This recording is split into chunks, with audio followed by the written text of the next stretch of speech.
Welcome to Native America Calling. I'm Sean Spruce. As the leader of the United Huma Nation when Hurricane Katrina hit Louisiana more than 2 decades ago, Brenda Darter Robichaud was thrust into the difficult position of helping her community heal from the worst natural disaster any of them had ever experienced. She recalls a community banding together to support one another. She also remembers feeling abandoned by local and federal relief efforts. We'll talk with Robichaud and others who lived through that historic disaster about their recollections and how it changed the course of their lives. That's right after the news.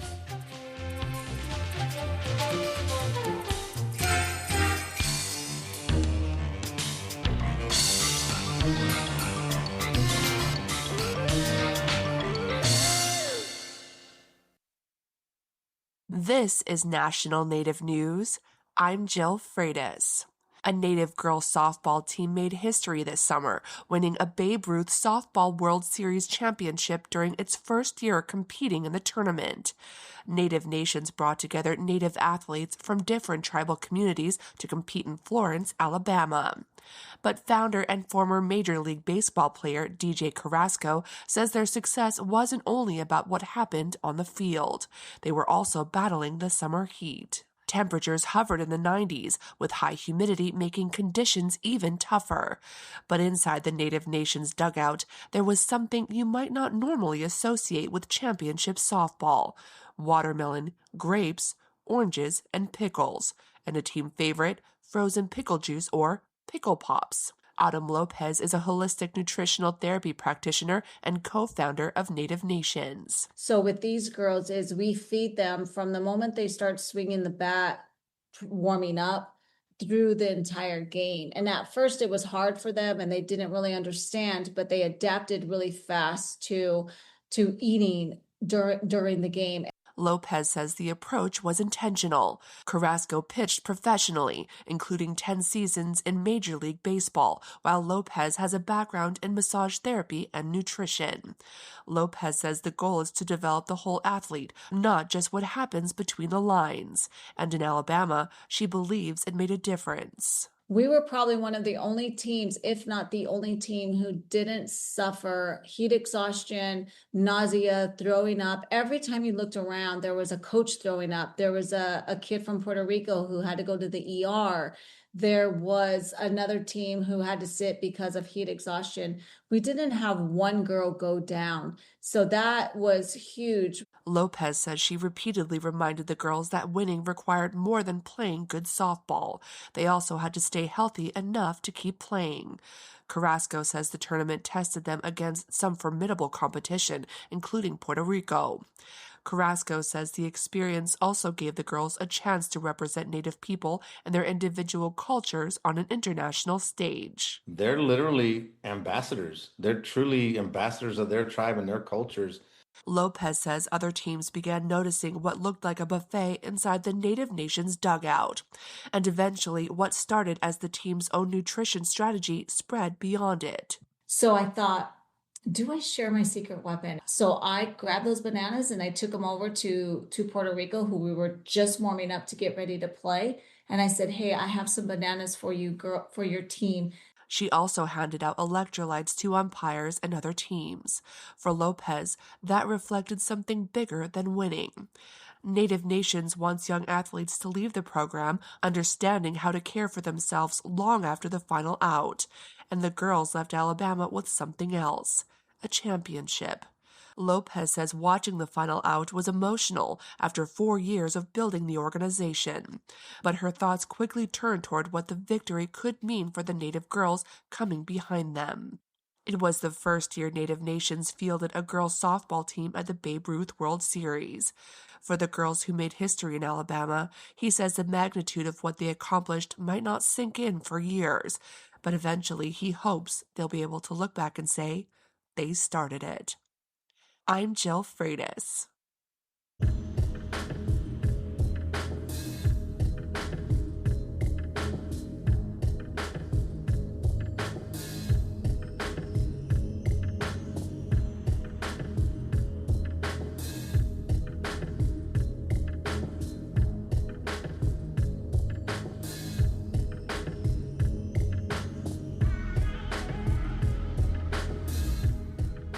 National Native News is produced by Kawanak Broadcast Corporation with funding by the Corporation for Public Broadcasting. Skugtash. For more than 40 years, Ramona Farms has revived ancient traditional foods, tepary beans, pinoli, polentas, and more, all from store.ramonafarms.com. Ramona Farms supports this show. Omye. Hear that? Tribal college faculty do so much, one can't say it all here. Nothing but respect. Visit mostthoroughdescription.com. The American Indian College Fund supports this program.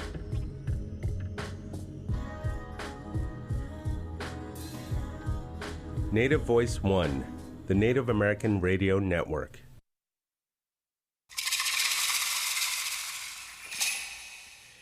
This is Native America Calling. I'm Sean Spruce. Hurricane Katrina remains among the most destructive weather-related disasters to hit the continental United States. The 2005 storm and the resulting flood left almost 1,400 people dead and an estimated $125 billion in damage. Among those whose lives were forever changed is Tunica, Biloxi citizen Elizabeth Pierreet. She was a teenager when her family evacuated New Orleans. They and hundreds of other evacuees found refuge with the Tunica, Biloxi tribe. And not far away, United Homa Nation President Brenda Darder Robichaud saw the destruction and realized it was a defining moment of her life, and she started organizing aid and relief efforts for her community. The hurricane overwhelmed local, state, and national disaster response systems and exposed racial and socioeconomic inequalities in Louisiana. It also exposed gaps in disaster aid equity among tribes based on federal recognition. We're talking to guests today about how they remember Hurricane Katrina nearly 21 years later. Listeners, you can join our conversation today. We are at 1-800-996-2848. Again, that number, 1-800-996-2848, today to join today's conversation. Joining us now from South Louisiana is Brenda Darder Robichaud. She's a former principal chief of the United Homa Nation. Brenda, hello, and welcome to Native America Calling. Hi, thanks for having us. Also joining us from South Louisiana is Laura Ann Chasson. She is the Principal Chief of the United Homa Nation. Principal Chief Chasson, hello to you as well, and welcome back to our show. Hello, everyone. And joining us from Marksville, Louisiana, we have Marshall Pierreet. He's the chairman of the Tunica Biloxi Tribe of Louisiana. Chairman Pierreet, hello to you as well, and welcome to our show. Hello, and good afternoon, everyone. Also in Marksville, Louisiana is Elizabeth Pierreet. She is a cultural specialist for the Tunica Biloxi Tribe of Louisiana and also a citizen of the Tunica Biloxi Tribe of Louisiana. Elizabeth, welcome to Native America Calling.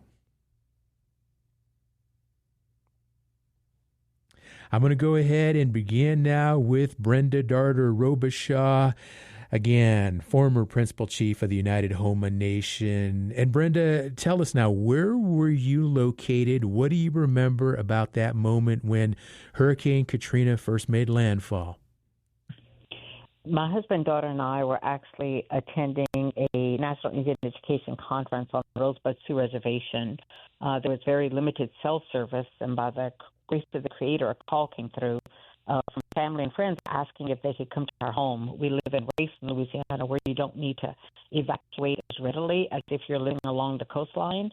And so when we left for the conference, Hurricane Katrina was headed toward Florida, and it made a sharp turn and headed directly toward us. So we took the first flight out we could, driving to the airport to come home.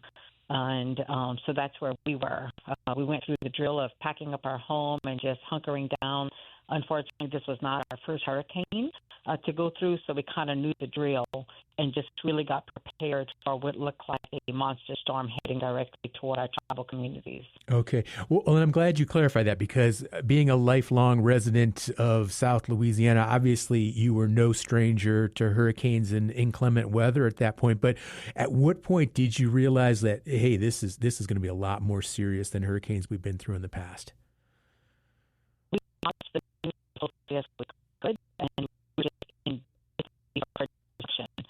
just Okay. what was happening to all the communities, and just really concerned about the safety of people. Okay. All right. Principal Chief Chasson, where were you during Hurricane Katrina, and what did you see initially? I live on the bayou, and so anytime we have hurricanes, we have to pack up and leave. And, that when we seen that, it was like, okay, I gotta move up to Homa and to what we call the town. And that's exactly what I did. And thank God that I did because it was, it was devastating. And so we had family, throughout, from Biloxi to all on the bayous that was, affected. But yes, I was living on the bayou and still there on the bayou. Can you describe just what you saw in terms of the initial flooding, what it was doing to homes, buildings, other infrastructure there? So I tried to spread it out 6 parishes or 6 months. And so Katrina devastated probably half of our tribe, where it was completely devastated. There was no homes, there was no education, there was no home there. And then the other half of our tribe, where my dad's at, he lives on Ile-Jean-Charles. And so his roof came off, but we didn't have the flooding at that point. In our tribe, we cannot discuss Hurricane Katrina without Hurricane Rita because we got hit with both of them back to back. And so first half of the parish, half of our tribe was destroyed by Katrina.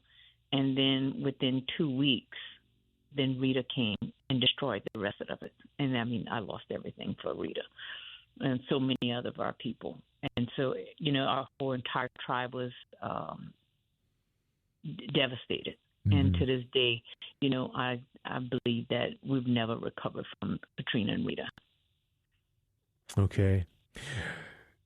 Chairman Pierre in Marksville, I want to talk about the days and hours leading up to when Hurricane Katrina made landfall. How was the tribe preparing?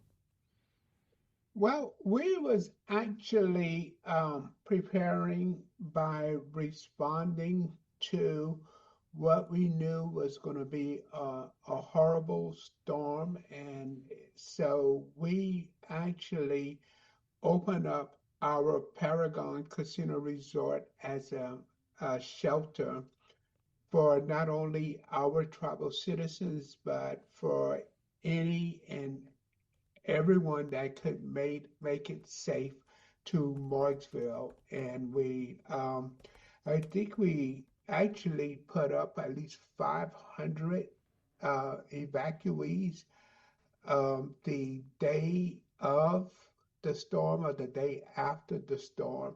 And that number rose up to 600 to 650 a couple of days after.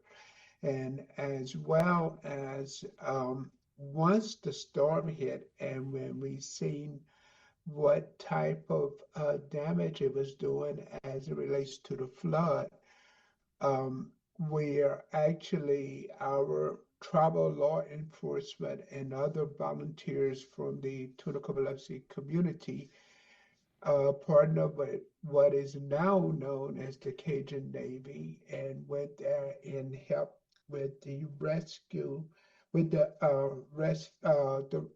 rescue aspect of it. And so it was a lot of planning and leading up to take on this type of response. We wanted to make sure we had the Red Cross there as well. Wanted to make sure the basic needs was there in store. We had the shelter, the food, the water, the clothing, and any other necessities that the evacuees would need. And so we actually housed our tribal citizens in the hotel rooms, and the people that came through the buses from New Orleans or in that area we provided shelter in our Maury Center. And Chairman, how long did you accommodate those evacuees? Was this a period of weeks or months or even longer, maybe? It was a period of at least, I think, 7 to 10 days. Okay. Now, as we talked earlier before the show, at the time you were the vice chair of the tribe, and you were at your home in Hesmer, Louisiana when Katrina hit. What do you remember about just that initial impact there, or just what you could see or what you could hear about at the time? Well, I can tell you, in Hesmer, Louisiana, we're more inland, and actually we went in prayers and our hearts went out to our sister tribe of the Houma Nation and all the people that is in the New Orleans area, and as well as Gulfport, Biloxi, Mississippi, where the eye of the hurricane did the most damage.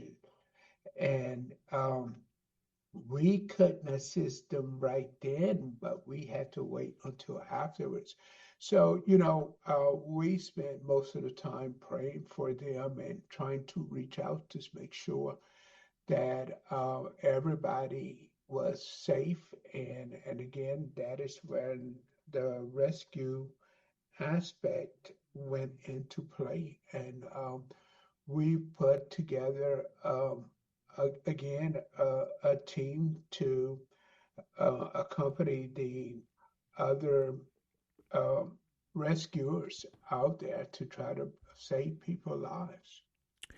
We're going to take a short break. We'll come back and continue our conversation with our guests. We are talking about Hurricane Katrina. It's been 21 years. It was back in late August of 2005 that storm hit. And again, a huge natural disaster. 1,400 people lost their lives, an estimated $125 billion in damage. And that's in 2005 dollars. If you account for inflation, the damage would be significantly higher today. So short break. We'll come back and continue this conversation. Listeners can join us 1-800-99-NATIVE.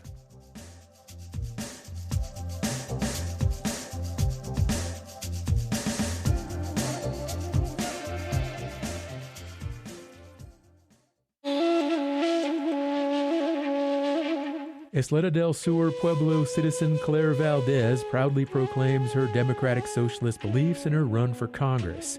She is one of a wave of candidates across the country pressuring the Democratic Party in a more progressive direction. We'll assess why some voters are finding appeal with Democratic Socialist candidates. That's on the next Native America Calling.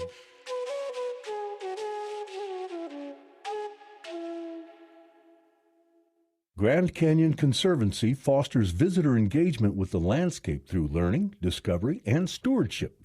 The Grand Canyon Conservancy Field Institute provides immersive and educational adventures designed in partnership with Grand Canyon National Park, including day hikes for the family, once-in-a-lifetime backpacking trips, and art classes with expert instructors. More at grandcanyon.org. Grand Canyon Conservancy supports this show. Thank you for listening to Native America Calling. I'm Sean Spruce, and we are looking back on Hurricane Katrina today with Native people who were there back in August of 2005. What do you remember about that disaster? Did your tribal community send resources to Louisiana tribes? Give us a call. We'd like to hear from you today. The number's 1-800-996-2848. That is also 1-800-99-NATIVE.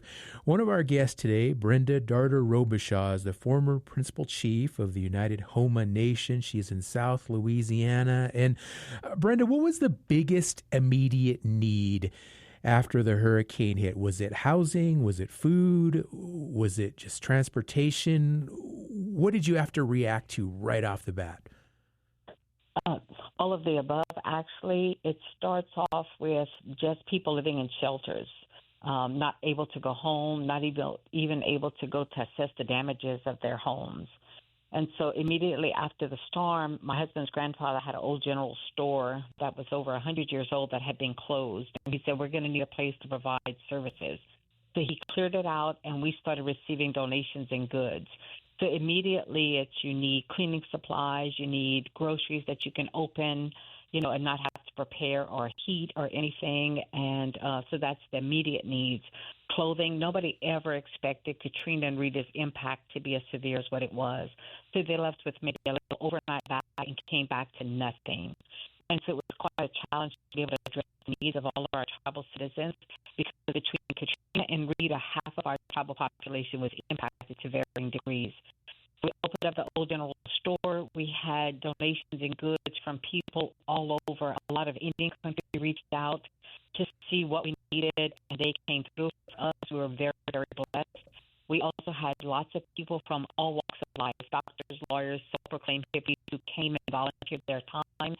We set up tent city in our yard. We had 80 tents at any given time of different faith-based groups, universities, just different organizations that came and slept in tents and worked in our communities.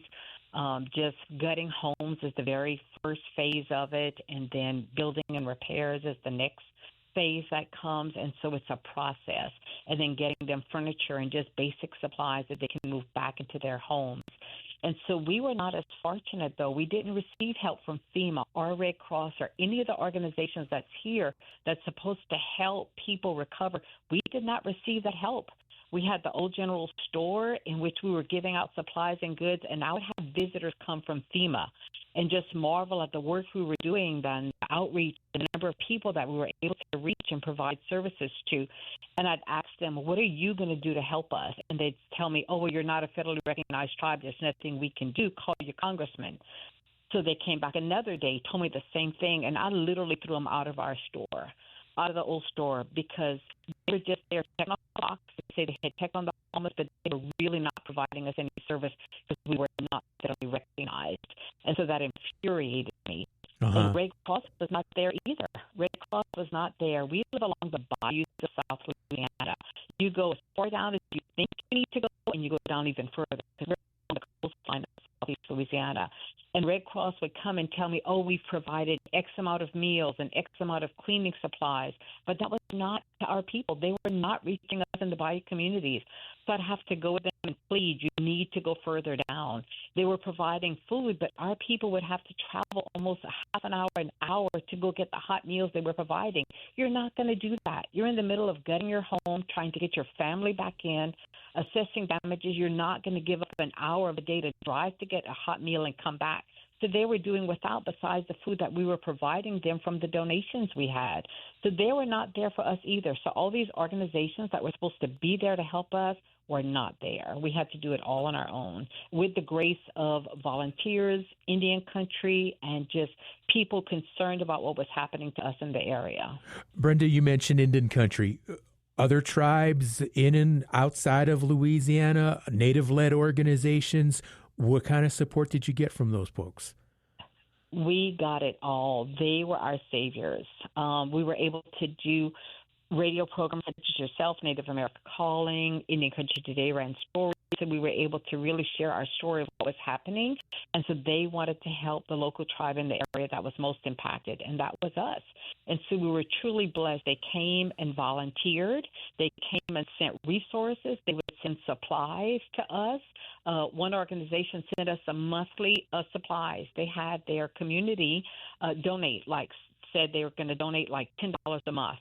And we get the little donation every month from them for an entire year. So they helped us in every way that we possibly could imagine. And we were very fortunate and blessed that they did that, because they helped us recover more than the federal organizations and the other organizations that are supposed to be in place to help you recover from a disaster. They were not there.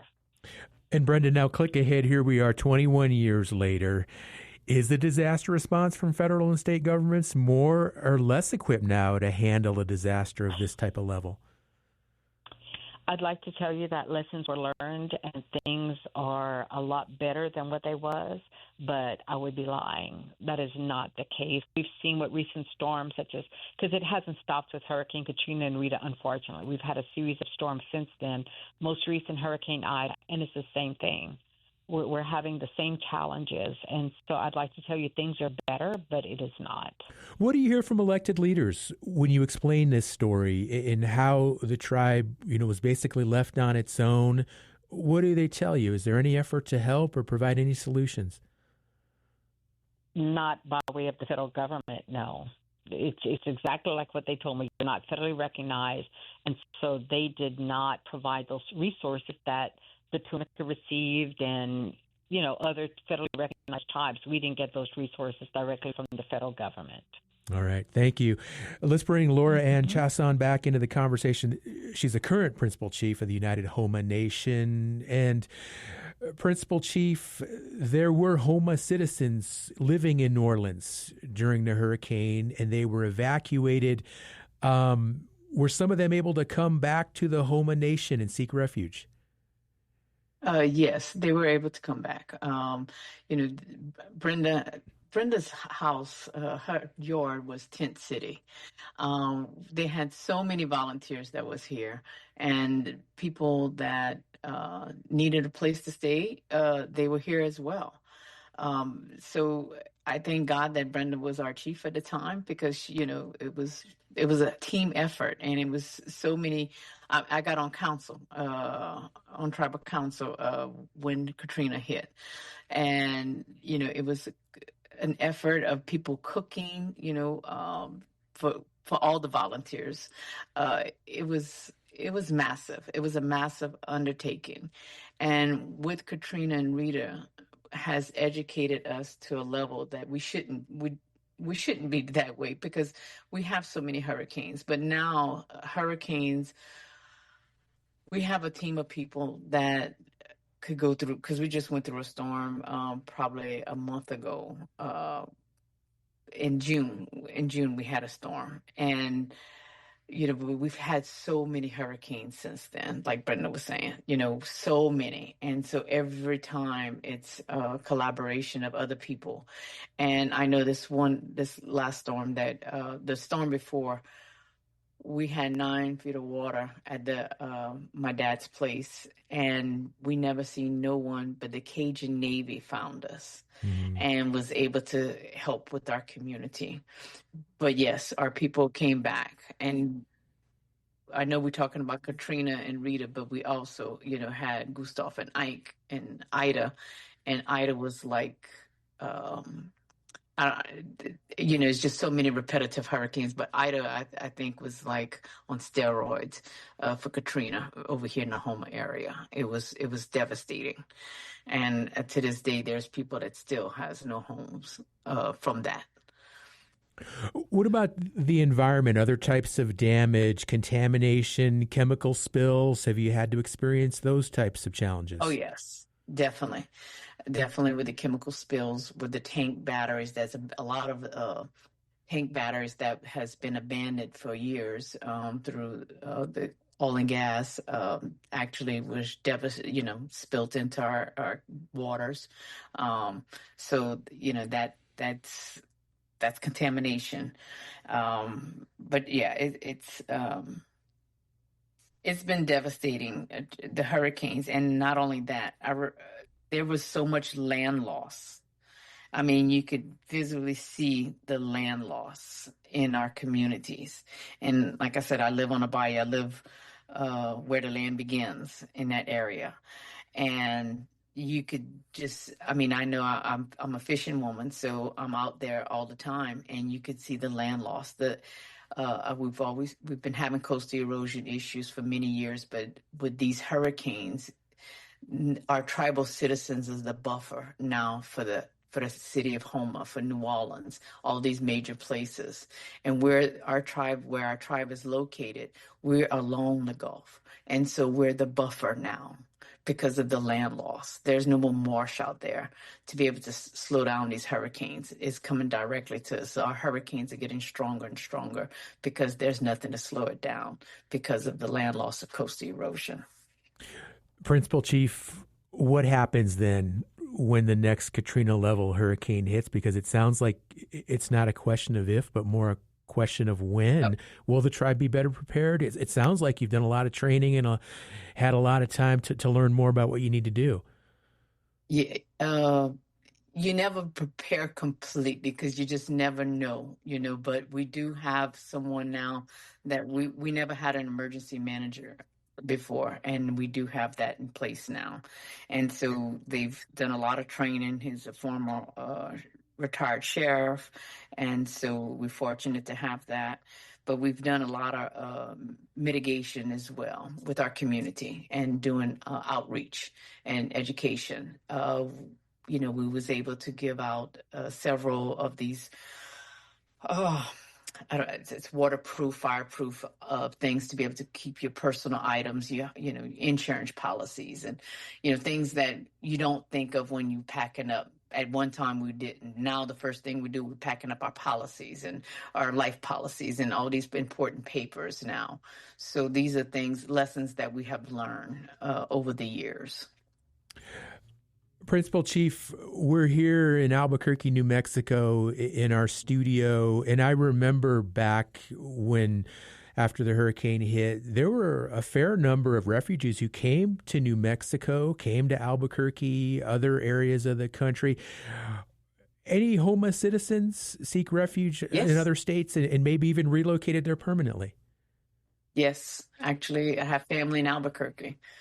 And so, but yes, they have people in Minnesota, they have people in New York, California, other places, and Texas. A lot of our tribal citizens live in Texas now, and because they don't want to go through this again. And so, what do we do? We're looking at our future for our people, and our people are migrating. Our tribal communities are solid, used to be all solid tribal citizens. And now, due to the hurricanes and the land loss, our people are moving up and they're mixing in, with the citizens, not with the citizens, but the, coming into the city part. And so it's not like it used to be. You go to our communities, it's totally different now. All of our tribal communities are different because of these repetitive hurricanes and the land loss. And anybody wants to do a tour, to be able to get educated on what really is happening in this area, please let us know, because we could definitely show you. You could visibly see the coastal erosion issues. All right, thank you. Climate change is real. Okay, all right. Thank you, Principal Chief. And let's get another perspective of what the evacuation of New Orleans was like. And to do that, we have Elizabeth Pierreet on the show. She's in Marksville, Louisiana, citizen of the Tunica Biloxi tribe of Louisiana. And Elizabeth, you were forced, along with your family, to evacuate New Orleans. Tell us what your relationship was like with your tribal community before the hurricane. Let's start there.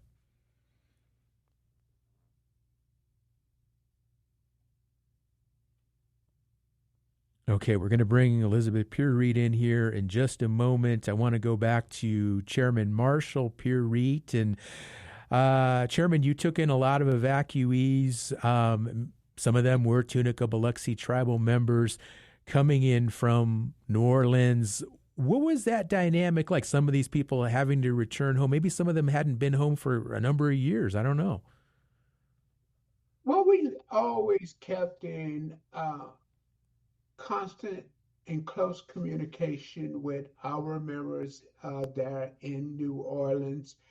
But the experience was I know 8 families had their home almost or totally destroyed.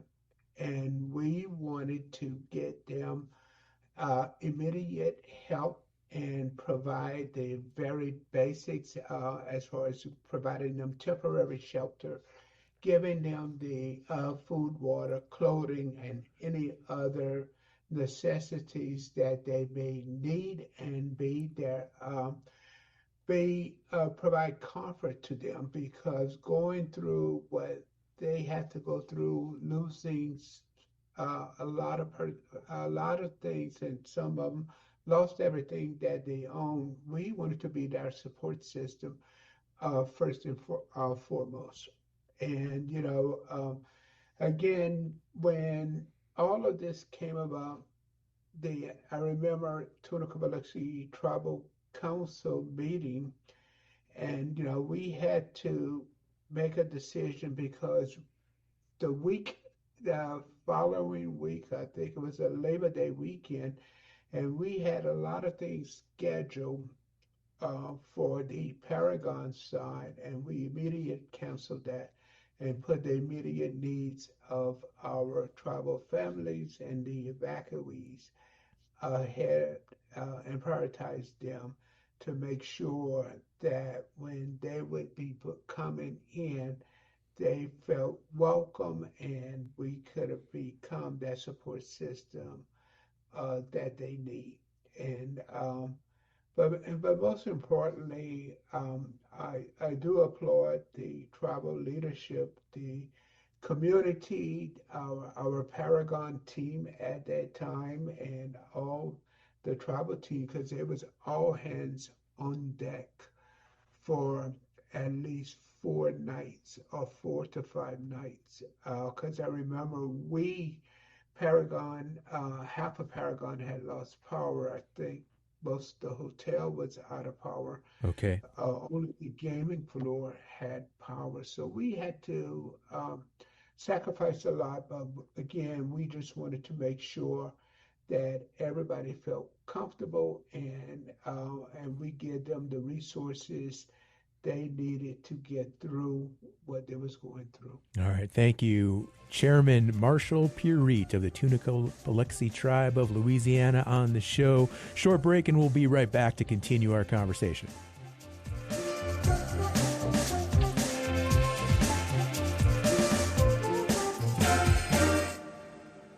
Tribal Development Partners, helping tribes build toward their goals through 105L leasing and essential facility development, empowering sovereignty, strengthening community. More at tribaldevpartners.com, proud supporters of this show.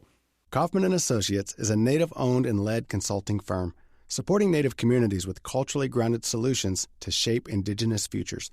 More at kaufmaninc.com, KAUFFMANINC.com. We're glad you're with us today on Native America Calling. I'm Sean Spruce, and we are talking about Hurricane Katrina and Hurricane Rita. Listeners can join today's conversation. Call us at 1-800-996-2848. That's also 1-800-99-NATIVE. And our next guest, Elizabeth Purite, was a teenager at the time of Hurricane Katrina back in 2005. She and her family lived in New Orleans, and they were forced to evacuate back to tribal lands of the Tunica-Biloxi tribe, of which she's a member. And Elizabeth, what do you remember about that time when the hurricane hit? And walk us through that whole process of your family evacuating. Yes, it certainly was a life-changing experience. We left New Orleans the morning that it was making landfall. We left about 6 a.m. And we spent a lot of time, heading out of the city. The eastbound side of the interstate was closed. No one could enter the city. Everyone was, forced out of the city. So we evacuated to Katy, Texas, just outside of Houston, and it took us 18 hours. My uncle recalled it took 18 hours. When normally it would only take 6 hours. So that it was just that, that amount of traffic, that many people leaving the city, heading out of the state, out of the path of the storm. Okay. Now, you mentioned going to Texas. At what point did you ultimately go back to Tunica-Biloxi land? I was speaking with my family, and we recalled that we stayed at a hotel in Texas for a few days, but my parents got in touch with the tribe, the chairman at the time, that was Earl Barbary Sr., and they told us, about everything that the tribe had to offer for evacuees. We stayed in the hotel there, I believe, for about a week. Um, and, we took advantage of, you know, uh, the uh, donations of food, clothing, because, when we evacuated, we evacuated with just, just enough clothing, just enough food and water. We were accustomed to doing that. It's, this is an annual thing for us to go through hurricane season. And normally when, we evacuated, we take just enough for 3 days. So that's what we left with. Okay. And we, What, glad to have all the help. yeah, wow. So obviously that 3 days was not going to be enough, that those supplies. What was your family's relationship with your tribal community before the hurricane? I grew up in New Orleans. I was born in New Orleans. So were my parents. My grandparents moved to the city, in search of employment, better education. And we always maintain, contact with the tribe, always going back to see family for tribal events, tribal meetings. My grandfather was chairman during the 70s, so my family has always been, active within the tribal community. Okay. How long did you have to live in that refugee status? And I'm also interested to know what were the attitudes? I mean, did you get any pushback for being a refugee or anybody that wasn't welcoming? People, were definitely willing to help. It took quite some time. I was just entering my junior year of high school. So it was, a new experience for me, new school, new people. And, I was going from, city to small town. And there were some, negative comments from, people, my peers. But yeah, it's a difficult situation, when you're young like that, and you're trying to maintain normalcy. Your family's trying to maintain normalcy, but behind everything, there's so many changes. And speaking with you all, I forgot, that Rita followed behind Katrina. And so, Hurricane Katrina made landfall in August and Rita made landfall in September. So we weren't able to go back to the city for, that amount of time. We didn't go back until October. My dad, he stayed behind. He worked for St. Tammany Parish Water Department, and that's just above Lake Pontchartrain, north of Lake Pontchartrain. So he experienced, a lot firsthand, just the devastation, and Elizabeth? everyone needing help at that time. Okay. Elizabeth, when you were finally able to go back to New Orleans in October, what did you find? Was your home okay? We lived in New Orleans East, and our home was under 8 feet of water. I didn't realize that until I spoke with, some friends. I thought, 3 days and then we'll go back home. But then on the phone with friends, they're like, no. One of my friends, he and his family, they were airlifted from their home in New Orleans. So they seen, the amount of water that was there. Going back to the city, There were trees that were still down. There were power lines that were still down. All of our belongings were, you know, um, almost unsalvageable. Everything was waterlogged, and there was, mold throughout the home and on everything. The smell of, rotting food. Um, the city, just overall was very much horribly, affected. The smell, was throughout the neighborhood. And, going through the neighborhood, you saw the markings on the homes. The marking, what were those markings? um, I'll try to explain this without getting emotional. The markings indicated whether there were people there, within the home. If there were, if there was anyone that did not make it out of their home. I think I understand. Yeah. I think I understand what you're saying. Yeah, geez, Yeah. Elizabeth, thanks for coming on the show and sharing all these memories. Now, your family rebuilt lives for yourselves in Marksville. Do you call that home Right. now?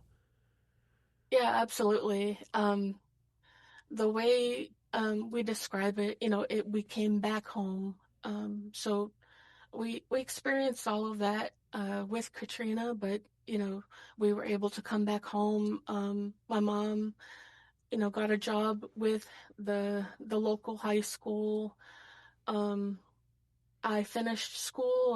I attended college, and after college, I began working for the tribe within our language and culture program, and that was work that my mom and I picked back up because during the 90s, from New Orleans, she was contributing to our tribe's language revitalization program. Do you think having relocated and moving to your tribal community, even under such a horrible situation as Hurricane Katrina, ultimately, do you think it strengthened your ties to your culture and your community, though? Absolutely. Yeah, absolutely.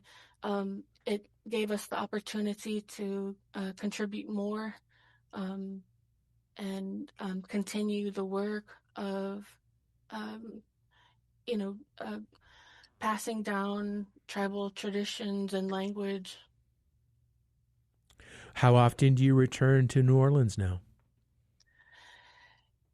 Oh, any chance I get. We still go back to the New Orleans area. We go to, the Homa Powwow and um, uh, all the festivals in town, Jazz Fest, where there's a native village. And just this past summer, I represented our language program there. And, when you're there in the native village, you get to see all of the weavers, especially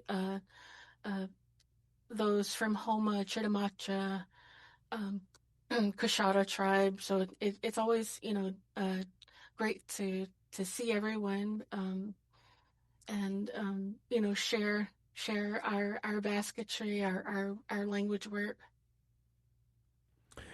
Elizabeth Purite, cultural specialist for the Tunica Biloxi tribe of Louisiana, tribal citizen as well, sharing her story of having to evacuate New Orleans, Louisiana during Hurricane Katrina 21 years ago.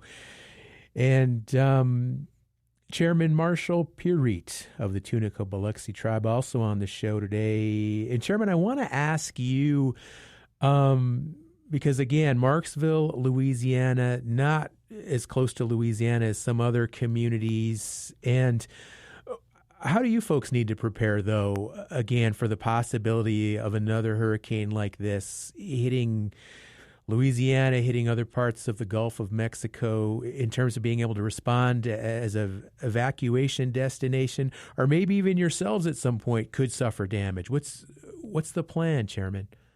Well, we have an emergency preparedness team ready to go.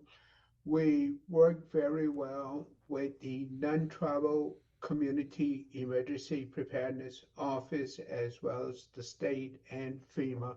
And I'm going to give you a prime example. Back in June, um, we received 27 inches of rain of Falls Parish there within a 12-hour period, and it created a large amount of flood. And actually, the governor woke me up at 4 o'clock in the morning asking, can we utilize Paragon um, as a center to help in the event people get flooded out as an emergency shelter. And I woke up in a similar team and of tribal citizens and employees, and we was ready to go. And so we are ready to go within, I would say, a couple of hour notice, and we actually still have close to 100 people that is staying in our at our RV park and hotel. And so we know Louisiana, then that we anticipate or expect hurricanes 2 or 3 every year or every other year. So we like to be proactive and plan accordingly. All right, thank you, Chairman Marshall Pierite of the Tunica Biloxi Tribe of Louisiana.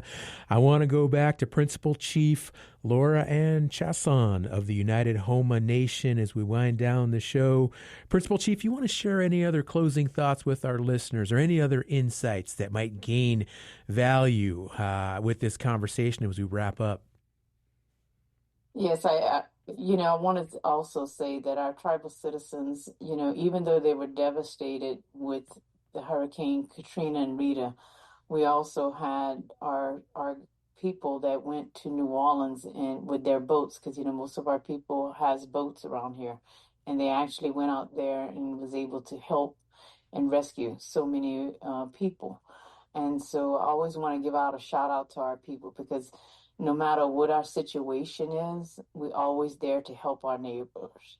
And so that, that's just who our Homo people are. And I thank God for that, because even this this major Hurricane Ida, when we was able to get FEMA first and get power, broadband to our community, and we open our doors not just for our citizens but for everyone, because in devastation, when during hurricanes, you must all work together, because it's not just a tribe but it's the whole community that's devastated. And so our people has always opened up and worked with everyone, and so I'm always proud of our people for that. All And right. Tunica Biloxi, Marsha and I, that's good friends, and so he's always there to lend his hand as well to be able to help us. Okay. And so, like I said, I just thank God for our tribal council and tribal chief at that time for Katrina and Rita to be able to do all this, to maneuver all this, because it was so many thousands of our people devastated, but we're survivors. That's all the time we have for our conversation today. I want to thank all of our guests who joined us. Principal Chief Laura Ann Chasson, former Principal Chief Brenda Darter Robichaud, Elizabeth Pierite, and also Chairman Marshall Pierite. Join us again tomorrow for another exciting show about an Indigenous issue. Until then, I'm your host, Sean Spruce. Hope you enjoy the rest of your day.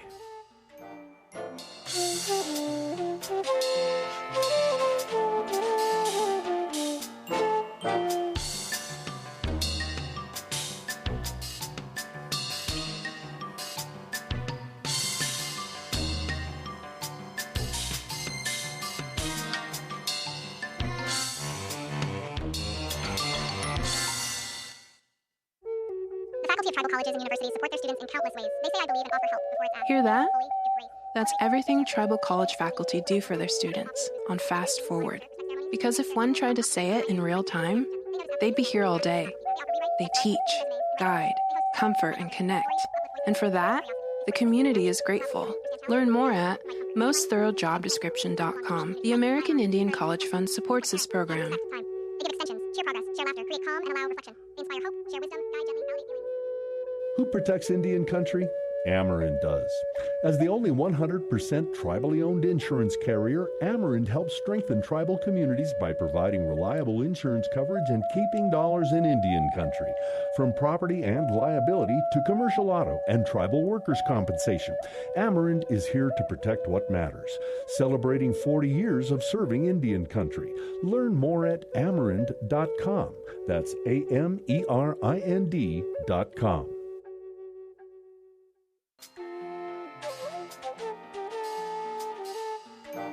Native America Calling is produced in the Annenberg National Native Voice Studios in Albuquerque, New Mexico by Kawanak Broadcast Corporation, a Native nonprofit media organization. Funding is provided by the Corporation for Public Broadcasting with support from the Public Radio Satellite Service. Music is by Brent Michael Davids. Native Voice One, the Native American Radio Network.